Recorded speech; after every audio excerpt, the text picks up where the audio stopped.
안녕하세요. 글로리 교회 지난주일 설교를 AI로 요약한 내용입니다. 살다 보면 진짜 억울하다 이런 생각 들 때가 종종 있잖아요. 네, 있죠. 누구나 겪을 수 있는 일이고요. 그래서 오늘은 그럴 때 우리가 어떻게 반응하는 게 지혜로운 걸까? 이 부분을 좀 살펴보려고 합니다. 사도행전 6장 8절에서 15절 말씀인데요. 시데반이라는 인물을 통해서요. 스테반 집사님이요? 네. 그가 어떤 사람이었는지, 또 어떤 좀 부당한 일을 겪었는지, 그리고 가장 중요하게는 그 상황에서 어떻게 반응했는지, 이 세 가지 질문을 따라가면서 이야기 나눠보겠습니다. 네, 좋습니다. 그럼 먼저 스데반. 이 사람은 도대체 어떤 인물이었을까요? 성경을 보면요. 그냥 7 집사 중 1명, 봉사자로만 생각하기 쉬운데 그 이상이더라고요. 맞아요. 훨씬 더 깊이가 있죠. 8절에는 은혜와 권능이 충만해서 큰 기사와 표적을 민간에 행했다. 이렇게 나오고 또 3절이랑 5절에서는 성령과 지혜가 충만하다. 믿음과 성령에 충만한 사람이다. 이렇게 묘사되잖아요. 그렇죠. 충만이라는 단어가 계속 반복되죠. 네. 이 충만하다는 게 단순히 능력이 좀 뛰어나다. 기술이 좋다. 이런 걸 넘어서는 느낌인데요. 네, 바로 그겁니다. 그 충만함의 핵심이에요. 재능이나 스킬 이전에 그의 존재 자체가 하나님과의 깊은 연결로 가득 차 있었다는 거죠. 성령, 은혜, 믿음으로요. 아, 존재 자체가 하나님으로 가득했다. 그렇죠. 그래서 그가 행했던 기적이나 능력은 바로 이 내적인 충만함에서 흘러나온 결과라고 봐야 합니다. 와, 그렇게 하나님으로 가득 찬 사람이었는데. 근데 참 아이러니하게도 그의 삶이 그렇게 평탄하지만은 않았다는 거잖아요. 맞습니다. 오히려 그 충만함 때문에 더 큰 어려움을 겪게 되죠. 9절부터 보면 그 상황이 나오는데요. 네? 어떤 상황이었죠? 소위 자유민들이니까 여러 지함에서 온 유대인들이 모인 회당 사람들이 있었어요. 그들과 스데반 사이에 논쟁이 붙은 겁니다. 아, 논쟁이요? 네. 그런데 스데반의 지혜와 성령에 말하는 것을 그들이 당해낼 수가 없었어요. 논리적으로는 완전히 밀린 거죠. 아하, 그러니까 말로는 안 되니까. 그렇죠. 그러니까 이제 좀 비겁한 방법을 씁니다. 사람들을 돈으로 매수한 거예요. 매수요? 어떤 증언을 하도록요? 스데반이 모세와 하나님을 모독했다. 또 예수가 성전을 헐고 율법을 뜯어고칠 거라고 말했다. 이런 식으로요. 전혀 사실이 아닌 완전히 꾸며낸 이야기죠. 와, 정말 터무니없는 거짓 증언이네요? 네.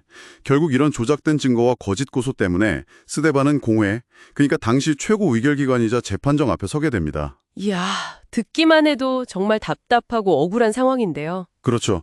여기서 우리가 봐야 할 건 아무리 선하고 진실하게 살려고 해도 세상에서는 오해나 모함 때문에 이렇게 부당한 상황에 처할 수 있다는 현실입니다. 그런 억울한 상황 한가운데서 자신을 거짓으로 몰아세우는 사람들 앞에서 보통 같으면 분노가 치밀거나 당황하거나 어떻게든 변명하려고 했을 것 같은데요. 네.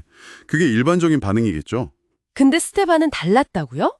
15절 말씀이 정말 인상적인데 공회 사람들이 다 주목해서 보니까 그의 얼굴이 천사의 얼굴과 같았다니 이게 어떻게 가능했을까요? 그 엄청난 압박 속에서요. 정말 놀라운 장면이죠.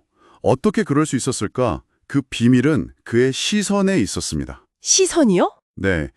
스테반은 자기를 둘러싼 그 비난하는 사람들이나 거짓 증언이나 이 땅의 문제들의 시선을 고정하지 않았어요.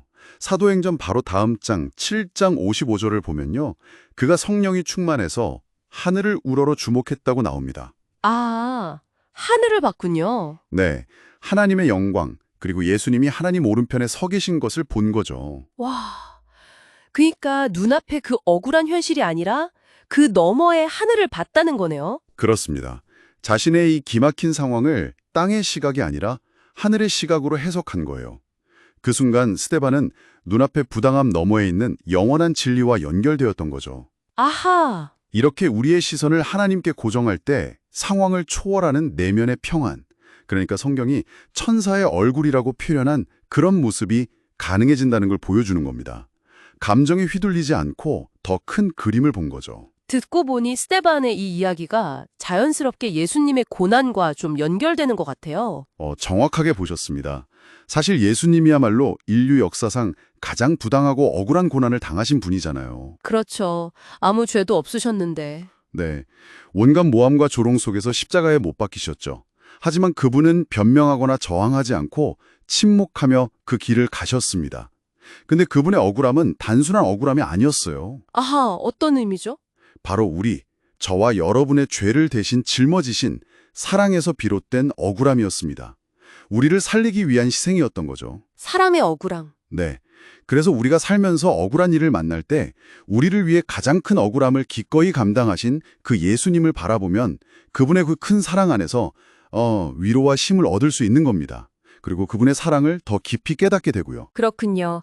결국 억울함이라는 감정 자체에 빠져 있기보다는 그 순간 우리의 시선을 어디에 두느냐가 정말 중요하네요. 맞습니다. 스데반처럼 이 땅의 문제에만 갇히지 않고 하늘의 시선을 고정할 때 우리의 얼굴도 분노나 원망이 아니라 어쩌면 정말 하늘의 평온과 빛을 담은 모습으로 변화될 수 있겠다는 그런 희망을 보게 됩니다. 네, 충분히 가능합니다. 억울함이 물론 고통스럽지만 역설적으로 그 자리가 예수님을 더 깊이 만나고 그분을 닮아가는 자리가 될 수도 있겠네요. 바로 그 점입니다. 그래서 마지막으로 이 설교를 듣는 여러분께 한번 여쭤보고 싶어요. 지금 여러분의 삶에서 마주하고 있는 크고 작은 억울함들 앞에서 여러분의 시선은 지금 어디를 향하고 있나요? 문제 자체나 사람들의 말에 묶여 있나요?